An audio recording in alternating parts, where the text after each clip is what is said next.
Hi, beautiful souls. Hello, bird. I bet you can guess where I am. Yep, right, next to dear walnut tree. And today what I want to share is a little bit about words.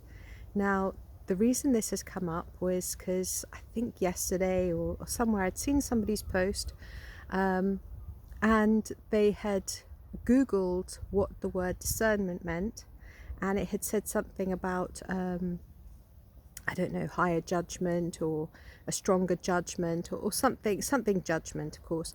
And we all know that we don't do judgment when we are in 5D or above.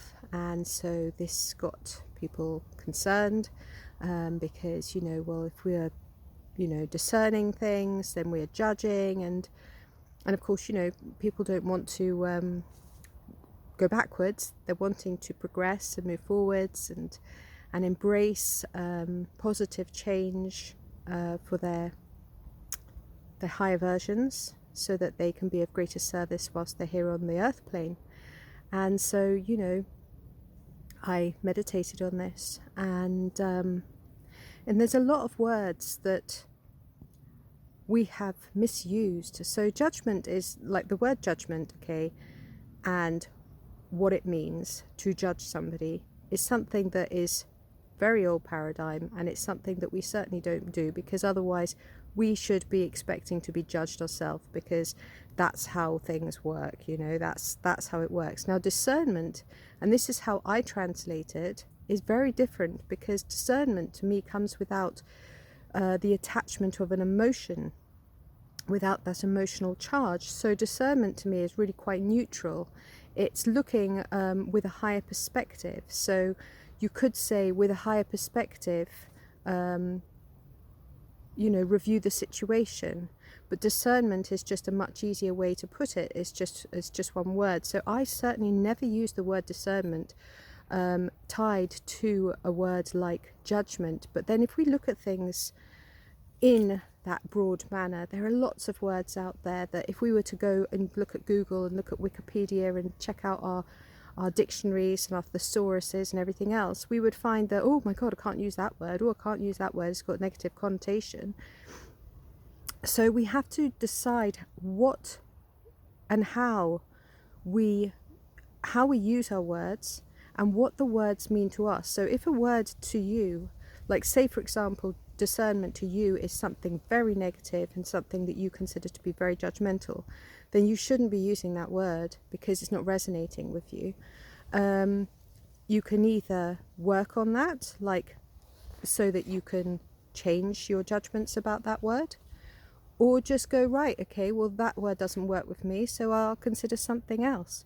But neither do you want to find yourself getting triggered if somebody else uses that word, because we can never really fully understand what is going on in somebody else's mind and why they use certain words and why they don't. So there's lots of words that are going to prop up like this that we're going to find ourselves challenged by, or find ourselves meditating on. Are they words that we wish to use? I love the word that was brought up in the crystalline convergence in May, and that was opulence, and that was brought in by Kate Bednarski. I think that was, yeah. And I thought to myself, opulence is such a beautiful word, the way you say it. And I think of opals, and opals are one of my favorite stones, one of my favorite minerals. And if you look that up, it's really very it's not at all what I would like to say is what I want opulence to be. But then what do I want opulence to be? Because it's a beautiful word. Things like radiance, that's one of my favorite words. Radiance makes me feel good when I say it. So this is just really a video for you to explore the words that you're using, the language that you are currently using, the language other than your star language that you're currently using, and make sure that the words are in alignment and resonating with you. And if not, work to make changes on that, or if not, be very aware of the words you use, and be aware of the phrases that you use as well. I think I mentioned this before about a phrase that I've been using unconsciously, and that was like, when I'm walking around the field, people go, "Oh, is your dog friendly?" And I go, "Oh, I'm afraid he's a bit timid." And I thought to myself, my goodness, what am I talking about here? I'm afraid. I'm not afraid, you know. And why am I saying that he's timid to people? It's like, that's just making it worse. Like, you know, he's had some stuff and he's getting better, so I need to address that. And even now, because it's so ingrained, I have to be really, really present to make sure that I address it each time. And when I say it, I go, right, change that.